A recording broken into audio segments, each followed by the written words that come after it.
Isang Korinto Kabanata 12. Ngayon tungkol sa mga espiritual na kaloob, mga kapatid, ay hindi ko nais na maging mangmang kayo. Nalalaman ninyong mga hentil kayo dati, na dinalang palayo patungo sa mga paipong Diyos-Diyosang ito, maging gaya ng pag-akay sa inyo.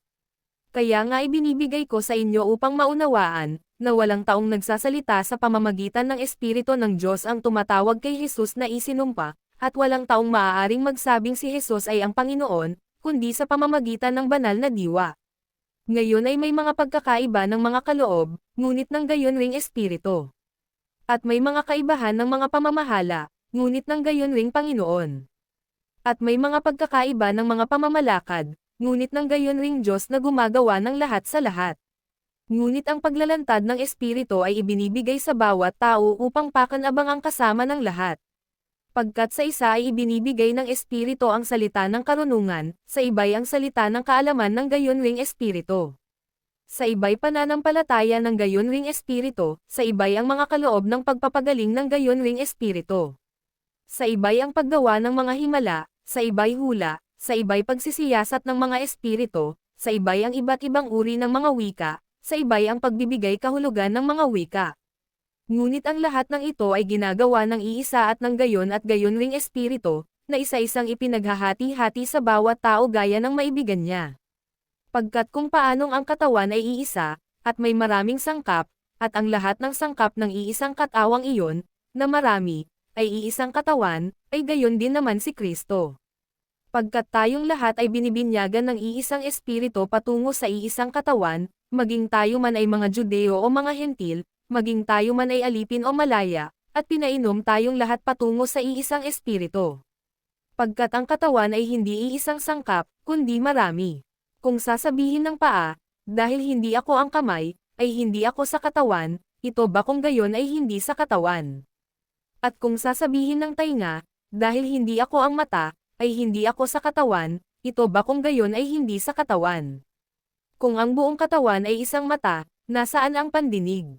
Kung ang kabuuan ay pandinig, nasaan ang pangamoy? Ngunit ngayon ay inilagay ng Diyos ang mga sangkap bawat isa sa kanila sa katawan, gaya ng nakalugod sa Kanya. At kung sila ay iisang sangkap, nasaan ang katawan? Ngunit ngayon sila ay maraming sangkap, gayunman ay iisang katawan lamang. At hindi maaaring sabihin ng mata sa kamay, wala akong kailangan sa iyo, ni muli ng ulo sa paa, wala akong kailangan sa iyo. Hindi. Lalong higit iyong mga sangkap ng katawan, na worry ay mas mahihina, ay kinakailangan. At iyong mga sangkap ng katawan, na iniisip nating mas kaunti ang karangalan, sa mga ito ay nagkakaloob tayo ng mas masaganang karangalan, at ang mga pangit nating bahagi ay may mas masaganang kakitan. Pagkat ang mga kaakit-akit nating bahagi ay walang kailangan, ngunit tinimplahan ng Diyos ang katawan ng sama-sama, na nagbibigay ng mas masaganang karangalan sa bahagi na nagkulang.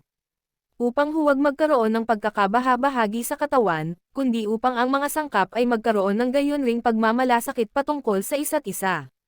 At kung ang isang sangkap ay magdusa, ang lahat ng sangkap ay nagdurusang kasama nito, o kung ang isang sangkap ay maparangalan, ang lahat ng sangkap ay nagagalak na kasama nito. Ngayon kayo ang katawan ni Kristo, at mga sangkap na isa-isa. At ang Diyos ay naglagay ng ilan sa simbahan, una ang mga apostol, ikalawa ang mga propeta, ikatlo ang mga guro, pagkatapos nyo ng mga himala, saka ang mga kaloob ng mga pagpapagaling, ang mga pagtulong, ang mga pamamahala, ang mga pagkakaiba ng mga wika. Ang lahat ba ay mga apostol? Ang lahat ba ay mga propeta?